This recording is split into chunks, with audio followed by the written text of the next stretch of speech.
Hi, and welcome to the first episode of Deep Dish, the new Facebook Live series that explores the business of restaurants for restaurateurs, restaurant buyers and sellers, and the restaurant curious. My name is Ren Longmaid. I'm a restaurant broker and consultant based out of Sonoma County at Santa Rosa Business and Commercial, and I'm the founder and host of this show.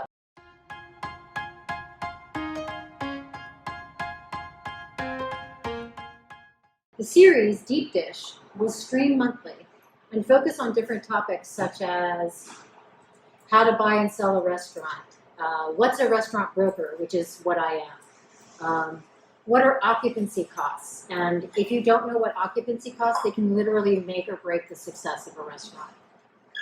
Each episode will run about 15 to 20 minutes long and will live stream from one of your favorite Bay Area restaurants.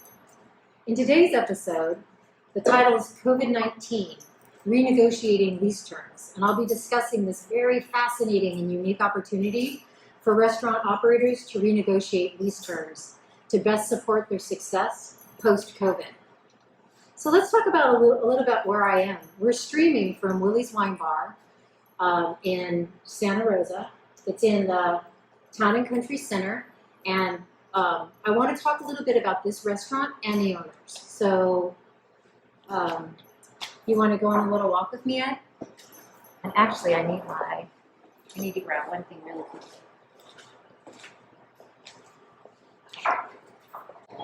Willie's Wine Bar is a celebrated flagship restaurant for Sonoma County restaurateurs Mark and Terry Stark. Mark and Terry own and operate 7 well-loved restaurants in Santa Rosa and Healdsburg, but Willie's Wine Bar was the restaurant that started it all by introducing small plates to Sonoma County and has racked up many local and national recognition awards. The historic building on Old Redwood Highway, where Willie's originally opened in 2002, was lost in the Tubbs fire of 2017. And 2 years later, after much urging from the community, Mark and Terry reopened Willie's in its current location in the Town and Country Center. And that's where we are today, in the lovely McDonald neighborhood in Santa Rosa. Which brings me to another COVID-19 silver lining.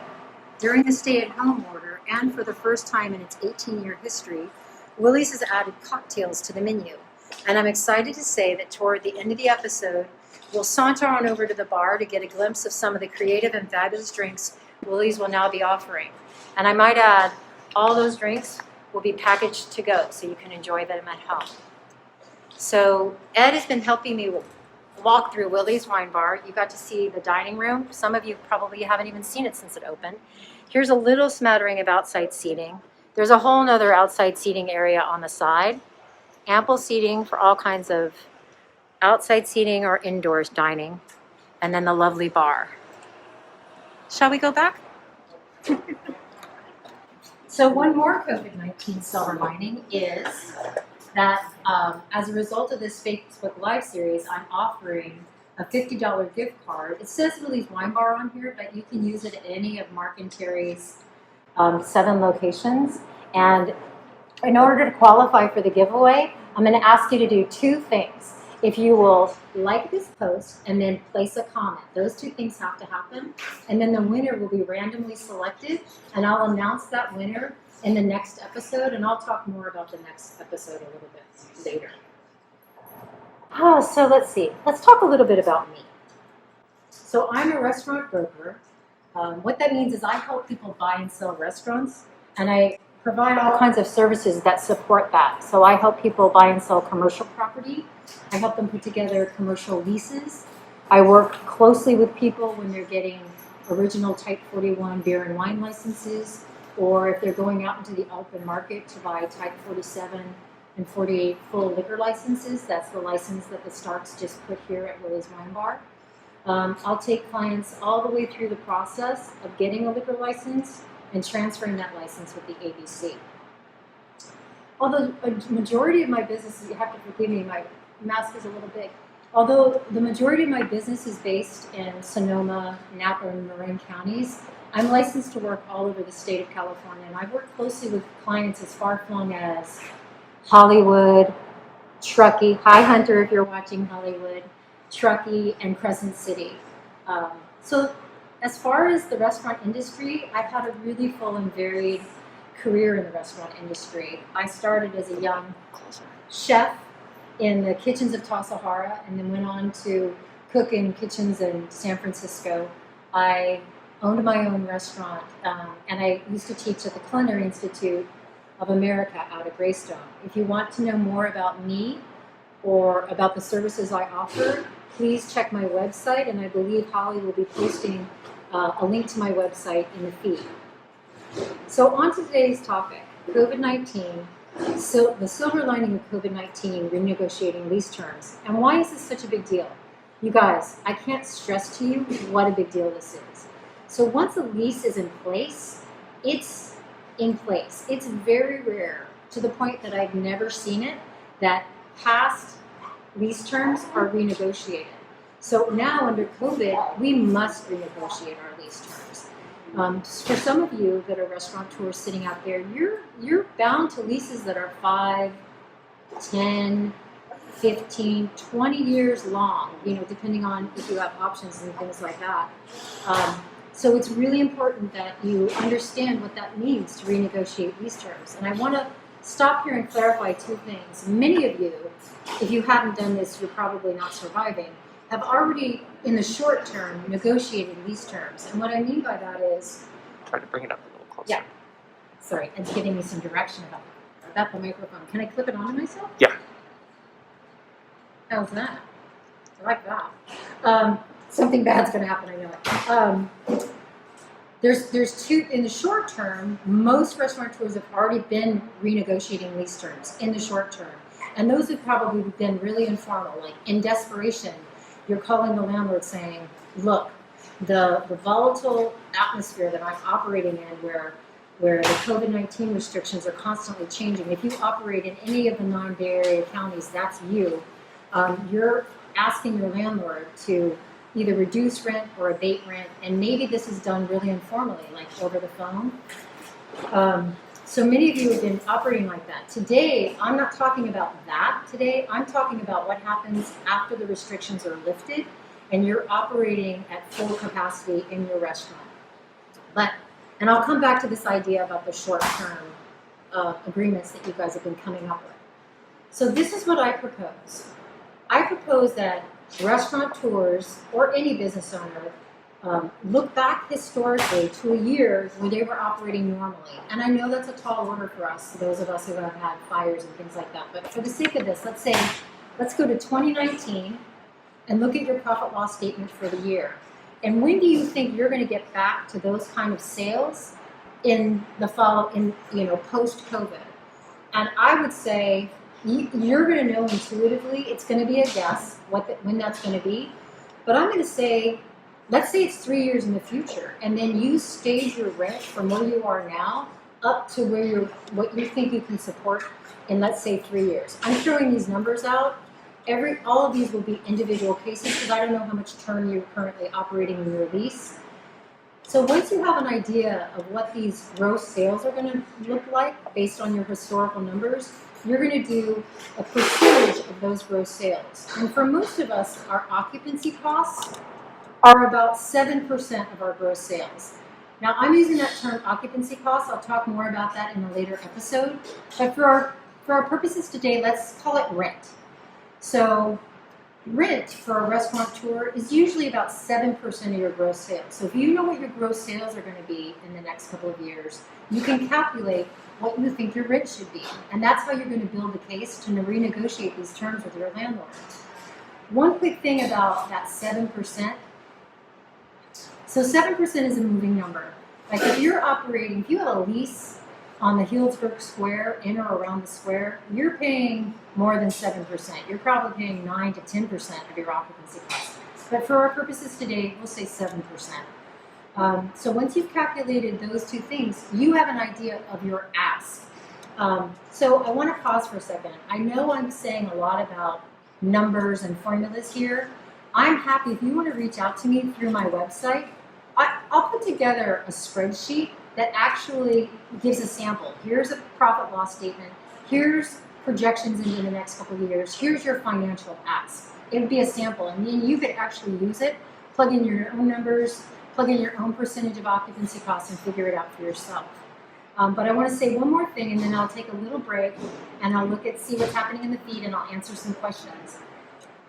The other thing that I want to say is, and this is a very important piece of this renegotiation, so you've got your numbers, which speak volumes to a landlord. You want to include your personal narrative.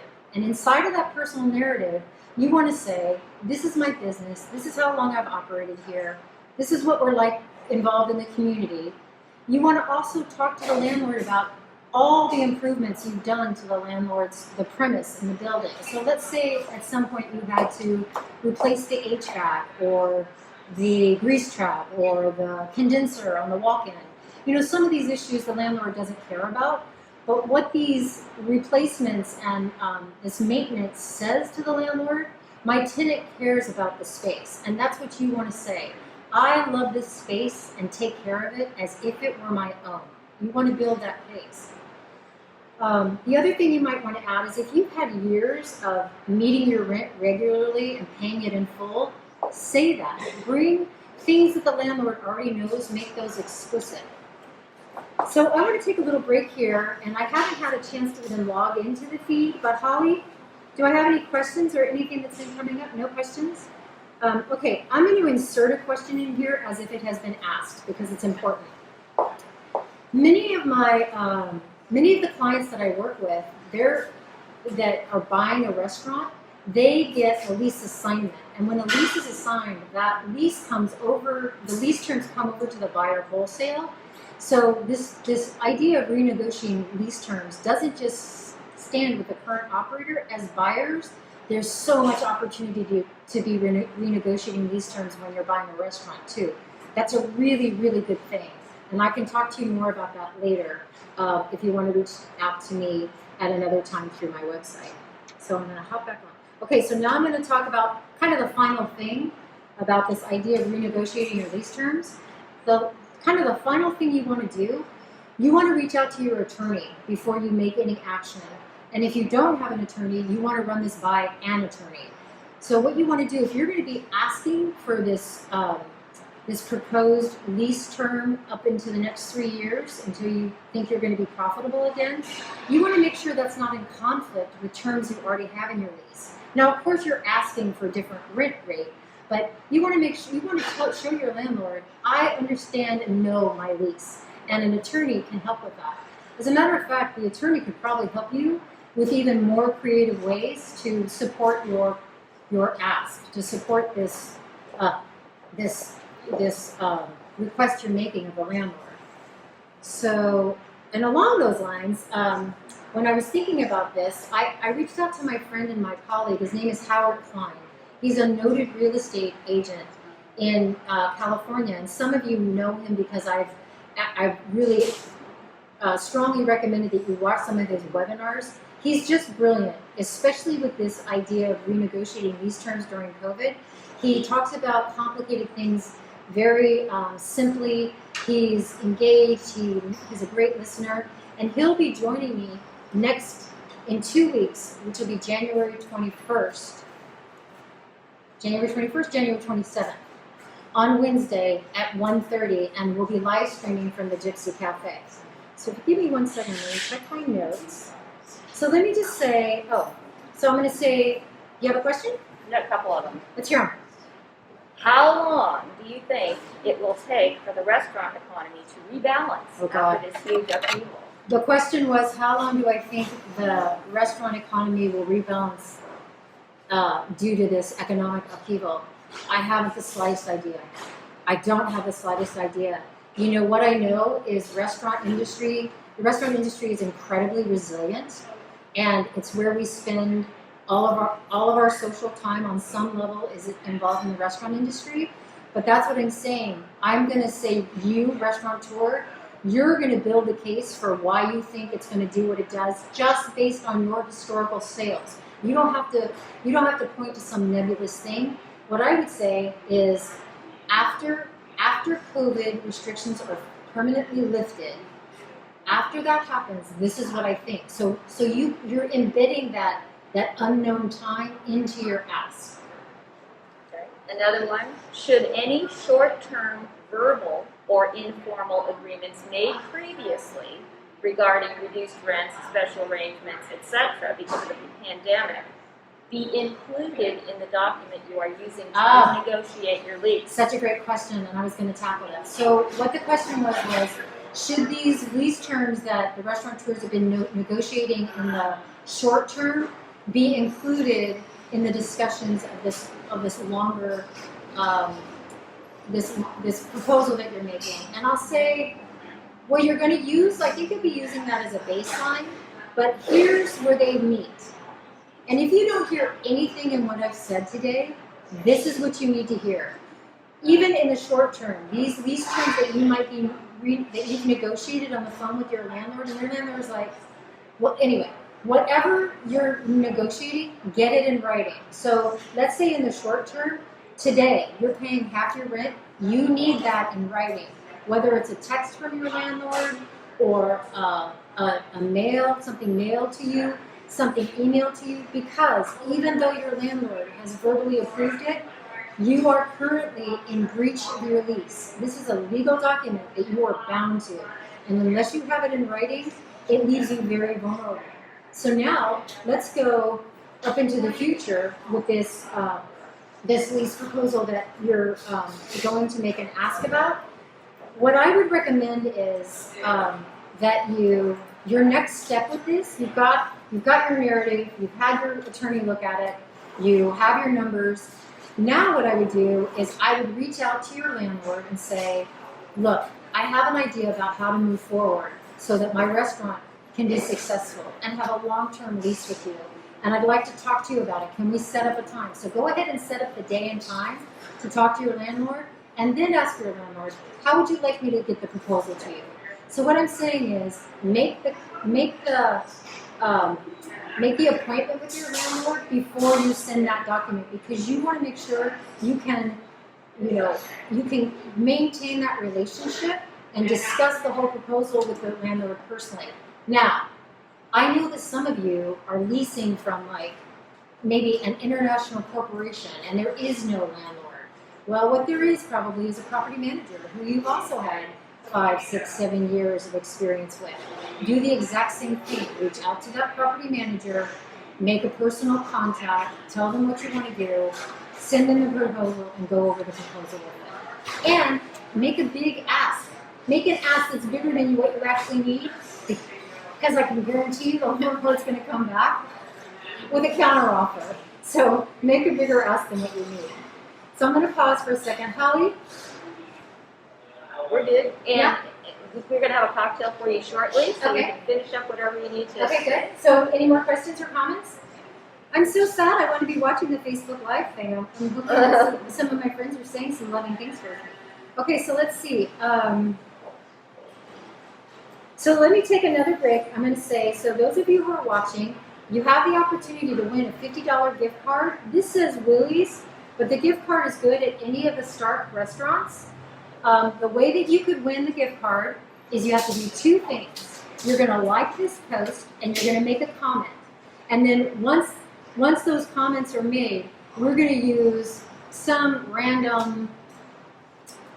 tech way of randomly choosing you. And I'll announce who the winner is in 2 weeks on Wednesday the 27th when I live stream out of the Gypsy Cafe. So how are we on those cocktails? Are we ready? Just a couple minutes. Just a couple minutes, okay. So, you hear a lot of background noise. Let me tell you what's happening here.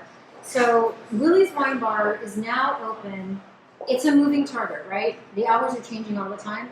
They're Wednesday through Sunday.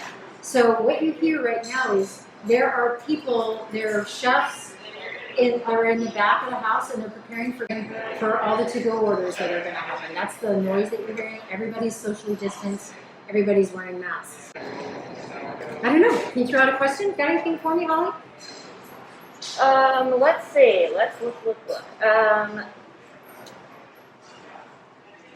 have something. Okay, we have a suggestion from Matt Liam. Okay. And he says, his question, sorry. If you remember, one of the landlords we dealt with wanted to assign the lease to me. Can you please talk about lease assignments for restaurant buyers and how COVID might affect them? That's great. So that's my friend Matt Liam. And he actually asked a question about the lease assignment, which I touched on a little bit. And what I was saying was, just like this incredible opportunity to renegotiate your current lease terms, when you're a buyer buying a restaurant and the landlord wants to assign the lease, it's also an incredible opportunity to renegotiate those lease terms. But I want to talk a minute about my friend Matt. So I met Matt a couple of years ago when he was looking for a restaurant here in Sonoma County. He ended up buying a restaurant in San Francisco. It's the south of Market. It's called Roma's. So Matt bought the restaurant. It closed escrow March 16th. As you may remember, March 17th was the day that Gavin Newsom closed the state down. So Matt has been the most incredible and resilient entrepreneurial restaurateur I've ever seen. You have to check out his website. Matt, will you please post a link to either your Facebook page or your website so my friends and colleagues that are on this live feed can access your restaurant? So he also has inside of his restaurant, he's put together a whole Italian market with food to go and produce for the home. So hi Matt, so glad you're here. We do have a message saying that the live feed is frozen. Did you see that? Okay. Yeah, it's back up now. Live feed Okay. was frozen, but it's back up. Okay, are we ready for cocktail? Okay. Yes, let me grab the Cosmo. Okay, so now what's going to happen is we're going to go over to the bar and we're going to take a look at some of the new cocktails that Lily's is offering. Now, it looks like we're going to show them in their beautiful form in their glassware, but all of these cocktails are available to go. So what I recommend is you place your order for one of the Stark's small plate menu items and then pair it with one of their incredible cocktails. So all those cocktails are listed online, I'm going to They are, yes. Okay, And today's the first day. Oh, it is? I had no Yeah, today- idea. yeah, I had no first idea. day, Did you yeah. guys hear that? Today's the first day that the cocktails are even being sold. How fortuitous was that? Yes, yes. That's fabulous. Okay, so can you come over and we'll talk to you a little bit about it? Yeah, let me just grab the last cocktail and we'll be ready to go. 2 seconds. Follow your page.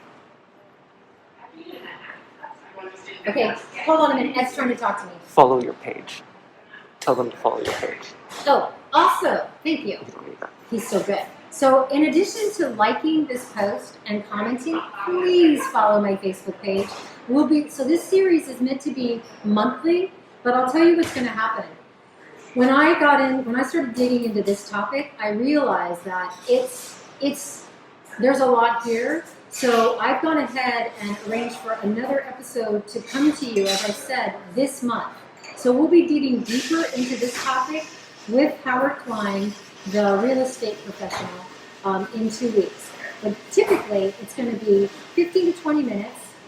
We're running into a half an hour now, but 15, 20 minutes, 30 minutes, however long it takes, monthly. Okay, let's move over to the bar.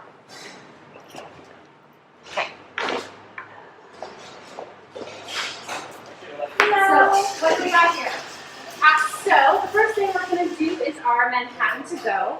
And we've got 2 sizes. This is the cocktails for 2. So, you can share it with a friend or just have 2 yourself. No judgments, however you decide. So, this is the Manhattan. It's already chilled, but you want to, when you get it home, you want to keep it refrigerated if you're not going to drink it right away. And then chill it down with a little bit of ice. If you drink it right away, then you're just going to grab the brandied cherries that we have here. And you want to do 3 per cocktail.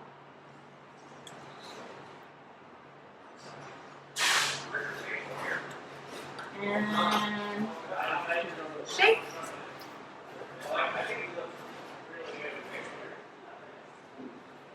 And really all you have to do is pour.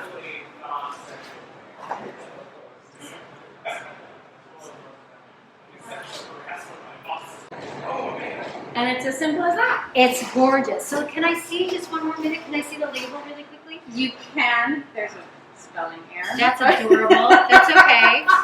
It's a That's work in my fault. Manhattan, keep refrigerated, serve chilled, garnish with brandy and candies. So adorable. And that's what you would put that in the to-go. Yeah, that is for the 2, and then they would get this little container with the brandy and cherry, spoon not provided, Right. glass were not provided, but otherwise, it's Bon appetit. Yeah. Thank you. If I have it on this. I want to talk about under the current restrictions, Willie's is available for takeout dining only. It includes wines from Willie's extensive wine list, as well as the cocktails that you just saw, and they're open Wednesday through Sunday, 4 to 8 p.m. And that's a moving target. As the restrictions are lifted, the hours change. So always just keep an eye on their Facebook page. They're very good about keeping it live and current. You have a couple of questions. Oh, okay, great. More questions. So Deidre Hoff asks, have you found that landlords are open to rent reductions? That's a great question. Hi, Deirdre. Thank you for asking the question. They are, and landlords are never open to rent reductions. That's why you're going to build the case to ask for it. Actually, you made me think of something. One thing you might want to do, and this would be gold inside of this proposal, I would include one paragraph, and I would have somebody like me write that paragraph, or your CPA, or your bookkeeper, if they're savvy about the restaurant industry, talking about what the margins are for the restaurant industry, how this proposal that you're making supports your as a restaurateur's continued success, because you don't want to be the one schooling the landlord, but we all make the assumption that a landlord knows what it takes to be successful, but they don't. They're dealing with, pet shops and dry cleaners and grocery stores and convenience stores. They have no idea, and all those different concepts have different margins. So to have that inside of your proposal, this is what the restaurant industry is dealing with. This is what, this supports this ask. So as much as you can build into that and pull from other sources to support your case asking for this rent reduction, the better. Anything else? Okay. Well, I think that's all I have. So let's see. I'm going to say I'm Rin Longmaid with Rin Longmaid Restaurant Sales and Consulting. I'm a broker associated in the office of Santa Rosa Business and Commercial, located in Sonoma County. This is the first episode of my new Facebook Live series. It's called Deep Dish, where we discuss the business of restaurants for restaurateurs, restaurant buyers and sellers, and for the restaurant curious. Please join me on Wednesday the 27th, about 2 weeks from today, at 1:30, where we're going to deepen this discussion with my friend and colleague, Howard Klein, and we'll be live streaming from Gypsy Cafe. Thanks, you guys.